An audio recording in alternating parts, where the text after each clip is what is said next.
tendered the resignation of his government after his party lost parliamentary majority and Parliament failed to support a minority administration. However, King Philip could accept the resignation in abeyance.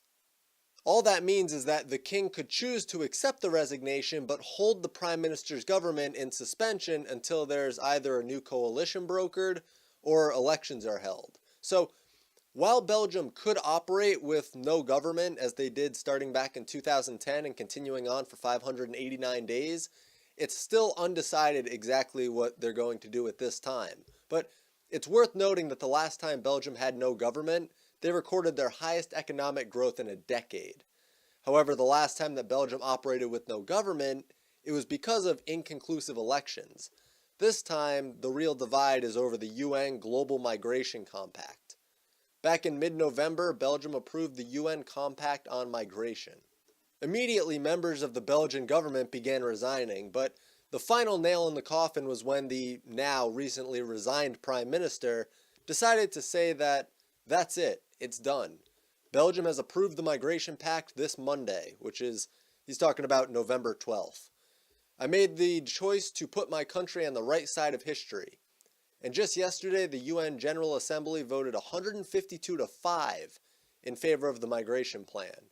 Only the US, Hungary, Israel, the Czech Republic, and Poland voted against it. The UN's Secretary General and other supporters actually made the argument that the migrants could work and then send the money home to their country. This is a blatant push to get wealth out of the first world and into the third world, as if they're just poor simply because they don't have enough wealth. Africa is the most resource-rich continent on the planet, with South America in a close second. Wealth isn't the problem. On the global scale, these continents have enormous wealth, so shoveling more wealth at them through foreign aid, foreign investment, foreign development, it's not an answer. And neither is draining wealth from the first world to bring it to the third world, even if it's in exchange for labor. That means that the money isn't going to a worker keeping the money in the country of origin's economy, but rather it's going to a foreign nation and not being put to use in the country of origin. And I know the Federal Reserve, the European Central Bank, the national central banks, they're all just printing currency as they need it, going further into debt and devaluing the rest of the held currency. So when money leaves the European economy and there aren't jobs occupied by people who will keep the money in the Eurozone, that's never just paper leaving. That's wealth. And it can come back to bite in either stagnation of the economy or devaluing of the currency to create an artificial boom that'll inevitably be a huge bust. And there's also the unemployment factor, which means more people on government assistance. So this was a long bit of a rant, but this comes up again later when we take a look at the actual UN Global Migrant Compact. But first, let's take a look back to the original UN Replacement Migration Report from 2000. Luckily, they wrote a summary on it. Replacement migration. Is it a solution to declining and aging populations? They say Japan and virtually all countries of Europe will most likely have their populations decline between 1995 and 2050. An example they give is Italy, and this is entirely the UN's prediction. The number of people working per retired person in Italy is expected to go from 4 or 5 to just 2, and the median age is expected to increase from 41 to 53. The report talked about 8 low fertility countries, and they considered alternative scenarios highlighting the effects of migration. Does this sound familiar? I mean, this was passed 152-5. They're opening the doors for replacement migration of Europe, and this was not kept a secret by any means. It's no accident that postmodernism and Marxism are taught all throughout the education system, including higher education. The idea is to get white people to hate themselves, then push climate change as a massively chaotic and destructive event caused by the people about to have their population composition replaced. It makes people okay with being replaced. I mean, do you think if you went to the average college student and you said, so white people are going to get phased into a minority in Europe by allowing open migration from the third world, do you think that's a good idea? A decent percentage would not care. And I don't think that it would be too far out there to say a European culture change would be a change for the worse. Population decline is inevitable in the absence of replacement migration. And they say the number of migrants needed to completely reverse this population decline is much larger than the UN's projections. The levels of migration needed to prevent population aging are many times larger than the migration streams needed to prevent population decline. They say it'll require a comprehensive reassessment of many established policies and programs with a long-term perspective. Then they list all of the issues they say are critical: retirement age, elderly health care and retirement benefits, labor force participation, an assessment of productivity to provide for the elderly, and then, almost like they tried to sneak it in at the end, policies and programs relating to international migration. This UN Global Migrant Compact is replacement migration, and they're really not trying to veil it if you care to see it. So now, we have the UN's Global Compact for Safe, Orderly, and Regular Migration. On page 3, they say they're aiming to facilitate orderly and regular migration. They also say that it's a human right of the migrant to go to a European country. And I should point out that there's a difference between a refugee and a migrant. A refugee is someone fleeing persecution, violence, corruption. And a migrant is someone who wants to go to another country primarily because they think that there's more opportunities to either work or collect government benefits. Now, legally, a safe country can't refuse a refugee at their border, but refugees are also supposed to go to the nearest safe country. Migrants don't have to, and that's why they're traveling hundreds, sometimes thousands of miles to Europe. And in that same paragraph, they also say they want to reduce the incidence and negative impact of irregular migration. Do you know what they mean by irregular? Here, I'll put it in normal liberal terms. They want to reduce the incidence and negative impact of undocumented migration. But for those of us who don't care to be politically correct, we call it illegal migration. This global compact recognizes that safe, orderly, and regular migration, again they mean legal migration authorized by the state, works for all when it takes place in a well-informed, planned, and consensual manner. And what part of this entire migration plan is consensual? Last I knew, the people in Belgium shut their government down over this. And Alternative for Germany, the AFD political party, pointed out several flaws in this global migration compact. And yes, I've listened to the rebuttal of the claims that the AFD made, and let me just say, the AFD has a far more accurate view of this migration compact than the average person. If you're against this, then the leftist media calls you far right, because obviously to not want state-imposed, unnatural, unreasonable migration makes you far right. Then the leftists can use the far right label for anything that they just don't like, and when they want to really complain, they'll call you far right and act as if there's no nuance, and it means that you're a white supremacist, like someone who legitimately believes skin color matters more than merits, even though that would make you a racial supremacist and an authoritarian, making you far left. Plus, whenever I see something abhorrently wrong in a document like this that's clearly only added because they want it to sound better, they never use it just once. Consensual and regular migration are used several times throughout this compact, as if they're trying to gloss over what the actual meaning is. Here they're talking about the rule of law, and this is important because it'll come up again later when they completely contradict themselves. They say on page 4 that countries accepting migrants are held to certain laws publicly promulgated, equally enforced, independently adjudicated, and consistent with international law. What they fail to mention is that they're dictating some of the laws that apply to these migrants. So now to actually get into the points that they make, the first is talking about data collection and how all of their decisions will be so well informed and factual and logical and reasoned and evidence-based. Except in this entire document, they list no statistics. So they accept this migration compact with no data to support it whatsoever, and then they say that their decisions going forward will be well-reasoned based on evidence and data. They also state that they need to work to minimize the factors compelling people to leave their country of origin. And then they talk about the 2030 Agenda for Sustainable Development.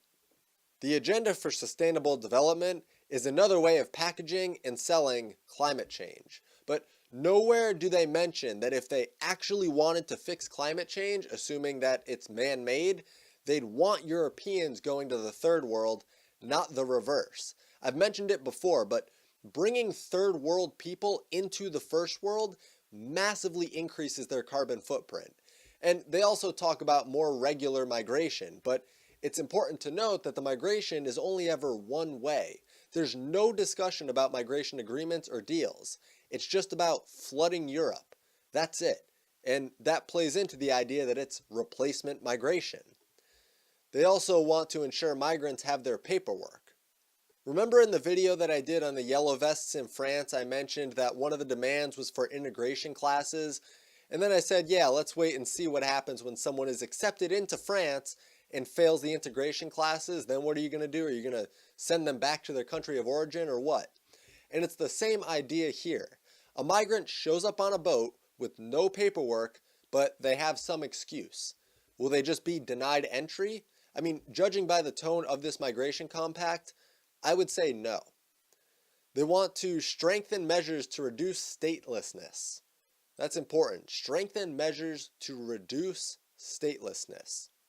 Seems to me like the state in Europe is what's causing this problem. It's not the people, it's the state.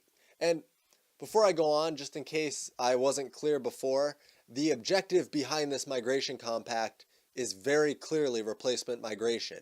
They think that it's a plus for Europe to flood them with migrants, but because the UN knows that there would be far more outrage to brand it as that, the tone throughout this entire document is assuming that the migration needs to happen for the sake of the migrants, which is objectively false based on the information provided and by the definition of a migrant versus a refugee.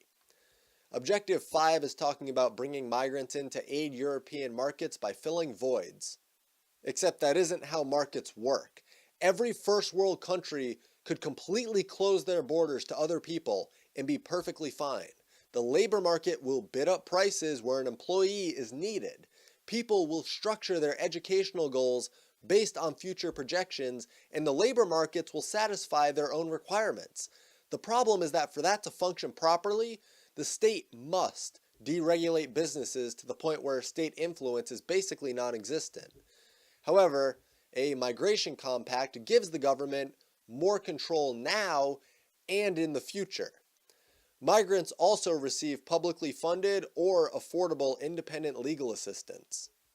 So migrants are entitled to public or affordable legal representation despite not holding citizenship in the country that they're in. So public means that the taxpayer is paying for it. Affordable means the government will set prices for the legal market, thus screwing up actual prices in that market. Number 8 talks about searching and saving missing migrants. Okay, here I have 2 points to make. First is that by willingly opening your door to migrants, you will incentivize more of them to hop on a rickety ship and cross the Mediterranean. Second is Objective 9 talks about strengthening the response to migrant smugglers. When you have more migrants wanting to walk into Europe, you will get more trafficking. The market for that will open right up, unless Europe is paying to ship the migrants over to them, but that's not in the migration compact. Funny enough, what is in the migration compact is that they want to take measures to prevent the smuggling of migrants and they want to prevent trafficking. I should point out here that this entire migration compact is pointless because it's a lot of end results and no explanation of how to actually get there. They don't even realize that allowing in more migrants, regardless of whether they arrive legally or illegally, will increase smuggling and human trafficking. The difference between trafficking and smuggling is that smuggling implies you're crossing a border and trafficking just means that someone is coercively transported or that their rights are violated in some form or fashion. So either way, you're going to get more of both with Europe opening up their doors. They also want to invest in awareness-raising campaigns regarding migrant trafficking. So not only do Europeans have to pay for the migrants, as we'll soon see in full force, but the Europeans also have to pay for campaigns raising awareness about an international crime that will increase after this global migration compact is put into effect. Now, number 11, this is the one time that they address anything related to the infrastructure of Europe being made to accommodate this massive planned influx of migrants. So the majority of this section is a nice word salad, and you have to be cautious anytime you see something like the word enhance. They're going to enhance international, regional, and cross-regional border management cooperation, taking into consideration the particular situation of countries of transit, on proper identification, timely and efficient referral, assistance, and appropriate protection of migrants in situations of vulnerability at or near international borders in compliance with international human rights law by adopting whole-of-government approaches, implementing joint cross-border trainings, and fostering capacity-building measures. So no solution is offered there at all, but at the end they say that they want to foster capacity-building measures. They want to support policies that will shove these migrants into Europe in a similar fashion to someone putting a puzzle together by just hammering the pieces in wherever they want. The entire puzzle will be destroyed and the end result will be horrendous, but, maybe it'll hold together. Who knows? They also want to review and revise relevant laws and regulations to determine if sanctions are an appropriate response to illegal entry or stay. Again, for anyone just listening to this, they say irregular again, but we know what they mean. And while they make it sound like countries just need to not violate international law, that's not the case. If it was, then there would be no point in mentioning this because violating international law was already addressed.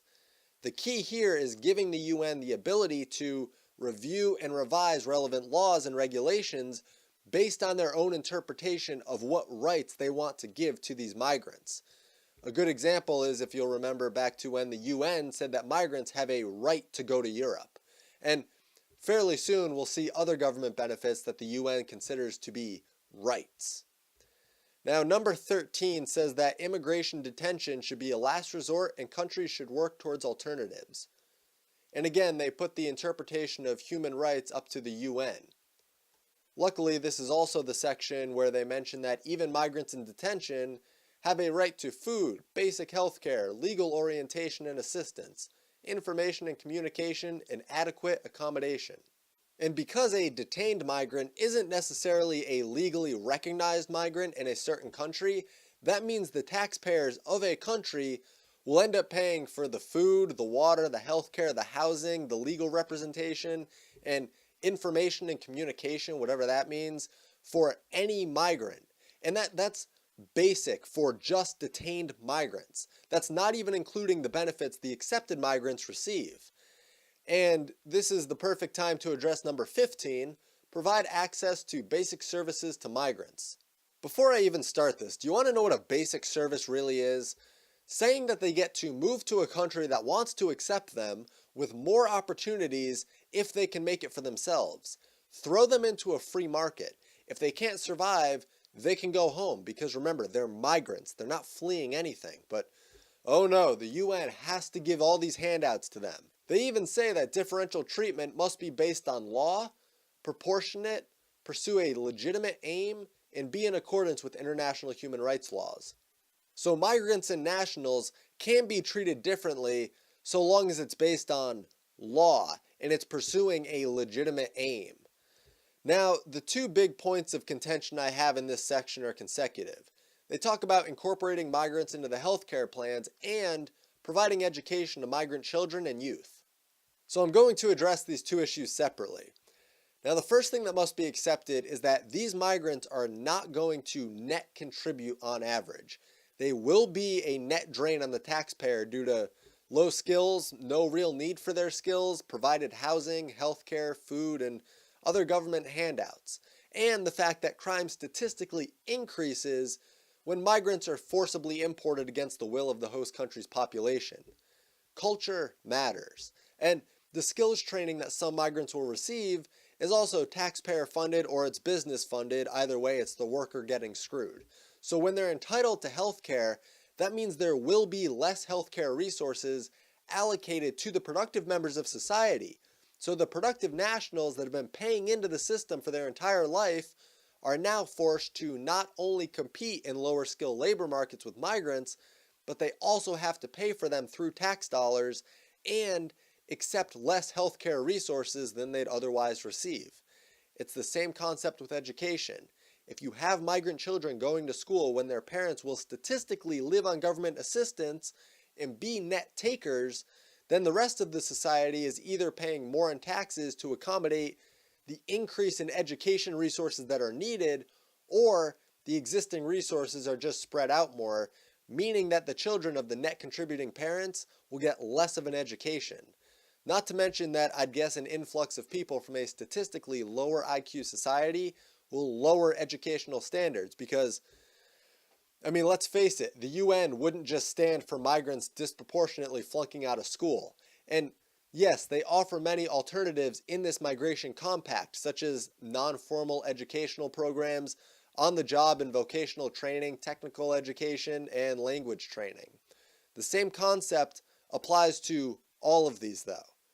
Now, number 16 talks about empowering migrants and societies to realize full inclusion and social cohesion. They even say the migrants should respect the customs of the country they're in. But again, this is all just a nice mask that's backed by no real policy proposals. They want people to get along. Great. If anything, the UN has shown that they're not good at that, and on top of it, we'll soon get to a contradictory statement on the migrants respecting the customs of the country that they're in.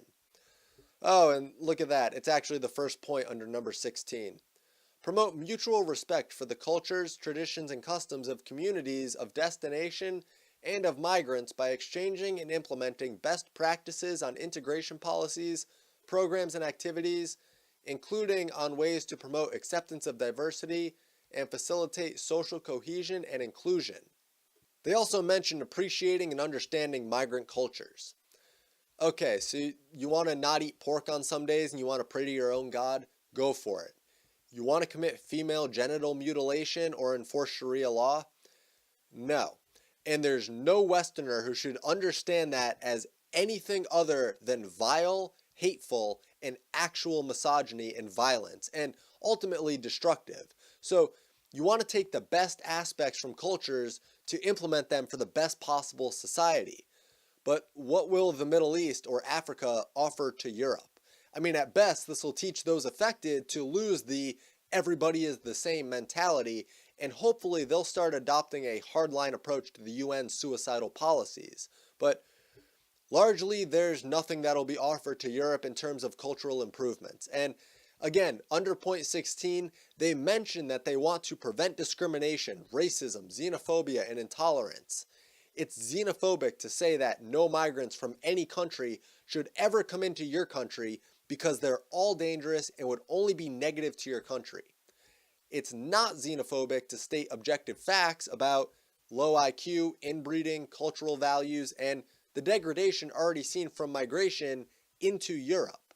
But the UN will brand the latter as xenophobic and hateful. Now, number 17 is similar to number 1 in the sense that they're trying to use evidence. But number 1 is talking about using data to shape policies, and 17 is talking about using evidence-based public discourses to shape perceptions of migration. The second that you're trying to shape perceptions, that's not natural. It's propaganda. We've already seen the way that Germany and the UK will hide migrant rapes and crime statistics. Sweden does it too. So whose statistics do we get to use in this public discourse? Is it only evidence provided by the government? They also say they want to eliminate all forms of discrimination, condemn and counter expressions, acts, and manifestations of racism, racial discrimination, violence, xenophobia, and related intolerance against all migrants. Except it's the migrants who are wildly disproportionately violent and intolerant. And they go on to say that they want freedom of expression. But that's after they list a bunch of ways that people need to contain their expression. My big issue with this is that the UN is assuming people are just racist and discriminatory and hateful towards migrants. But that's not the case. Think of the guy who put bacon on the door handles of mosques and got thrown in prison and died while serving a 1-year sentence. Do you think that he did that because he just thought, well, they don't believe in my God and they're brown, I hate them? I would say no. It had to do with the fact that the government was covering up rape and female genital mutilation while allowing more of the same people in. And they say if you want to find out who's in power, figure out who you can't laugh about. Getting a 1-year prison sentence for bacon on a mosque is about as disgusting and backwards as people should let it get. And now that I'm thinking about it, I'm sure that if the UK government found out about this video, they'd try to ban it for discriminating against migrants, but that's not what I'm doing. Under the same point, they talk about promoting independent, objective, and quality reporting of media outlets, including internet-based information, including by sensitizing and educating media professionals on migration-related issues and terminology, investing in ethical reporting standards and advertising, and stopping allocation of public funding or material support to media outlets that systematically promote intolerance, xenophobia, racism, and other forms of discrimination towards migrants, in full respect for the freedom of the media. So in implementing this, they need more public funding, more tax dollars, and no public funding or material support will go to any media outlet that criticizes the migrants. And you can say, well, they don't mean that, they just mean you have to not be a hateful lying scumbag. But we all know that that's not what this means. They want to re-educate people, to indoctrinate them with political correctness and government-provided facts about the migrants. And if you deviate from what the state sees as being true, you're now an intolerant, xenophobic, racist, and discriminatory media outlet. But they say that it's to promote freedom of the media. That's a blatant lie. If the media was free, the government wouldn't touch it. But they are. Now, number 18 is talking about investing in development of skills and facilitating mutual recognition of skills, qualifications, and competence. As if migrants can't tell if someone is skilled in a particular field or not, but they say they want to equip migrants with skills in their destination country at the expense of the taxpayer or the business owner. It doesn't really matter because both end up being an expense on the worker, and the migrants can bring those skills to their home country if they ever go back. So Europeans can pay to train a bunch of migrants who will take jobs that nationals could have, even though the migrants cost more, are more dependent on the state, and are more likely to then take those skills and leave the country. Again, this is another way to drain the first world in favor of the third world. And there's no guarantee that it'll even work, but the UN doesn't care. Again, it's about replacing the aging and declining populations in the West. Number 19 just talks about using migrants to effectively implement the UN's climate change measures. They mention again the 2030 Agenda for Sustainable Development and now the Addis Ababa Action Agenda, both of which would create even more migrants in poorer countries, so the replacement migration would just never stop until European nationals are completely phased out. And that's because climate change measures affect the third world far more than the first world. And again, under this point, they talk about training people in Europe so that they can transfer the skills to their home country. You know what that sounds like to me? Treating superficial problems in lieu of treating the root of the problems. Africa doesn't need HVAC professionals when they have no AC. A lot of this comes from the cultural differences and the fact that migrants aren't necessarily tailored for a free market mindset. Number 20 talks more about migrants sending money home and how it can't be equated to other finances being thrown into a country such as investments, assistance, or financing for development. That's wrong though. Remittance addresses a superficial problem. We've already established that the issue in these countries is not a lack of wealth. So until they fix their own culture, and unless it's completely voluntary on the part of the people contributing, you're not fixing any problem. You're shifting the problem and throwing money into a black hole. And sure, it might help some migrant families in their home country at the expense of European wealth, but that wealth isn't coming back into Europe, and the migrant's home country isn't getting fixed. Once again, it's just a piece of duct tape holding a crumbling wall together. Now, number 21 is titled, Cooperate in Facilitating Safe and Dignified Return and Readmission, as well as Sustainable Reintegration. They talk about taking care of the migrants even when they return to their home country. And then they talk about providing provisions, handouts, to the migrants' country of origin through development strategies, infrastructure planning, budget allocations, and other policy decisions. And the funniest part is when they say they'll be cooperating with relevant stakeholders. I'm pretty sure that the European taxpayers are relevant stakeholders, seeing as it's their money being used in all of this. I mean, there are entire political movements against this kind of expenditure. Number 22 is really disturbing because they say they want migrant workers at all skill levels to have access to social protection in countries of destination and profit from the portability of applicable social security entitlements and earn benefits in their countries of origin or when they decide to take up work in another country. In case that wasn't clear, they want to establish dedicated instruments such as migrant welfare funds in countries of origin that support migrant workers and their families. So now, not only can wealth and skills be sent back to their country of origin, but the benefits that migrants receive in Europe will be transferred in large part back to that country. This is more wealth transfer from the first world to the third world. And finally, number 23 hits on safe, orderly, and regular migration into first world nations. I mean, this is the epitome of a word salad, so I'll spare you, but essentially the UN sees us as a global community. And they think that it's the job of the first world to take care of the third world. I mean, they even comment in that section about Africa being undeveloped. No, it's developed. It's developed into a shithole because of corrupt politicians, theocratic governments, and a destructive culture. Is the first world imperialism helping? No, but it's not what made these countries terrible. And remember, the people the UN is talking about are migrants.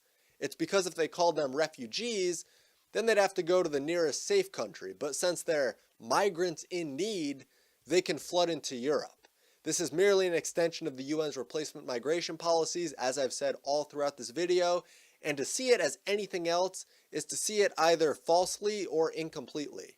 So that's really all for this video. I mean, seeing how much of this migration compact has been in the news, I really wanted to publish the connection that I saw immediately about how this is replacement migration being put into action almost 2 decades after it was first addressed by the UN. And it started 3 to 5 years ago, depending on when you consider the true start of this migration into Europe to be. But this global migration compact is going to simply ramp it up. Migrants will have no reason to not want to go to a country with more handouts, more resources, and more benefits than the country that they're in. But wealth isn't unlimited, and the UN will look to drain the first world, replace the population, and secure their own authority over the new people that replaced the old. So, thank you all so much for watching. I have donation and Patreon links below if you'd like to contribute.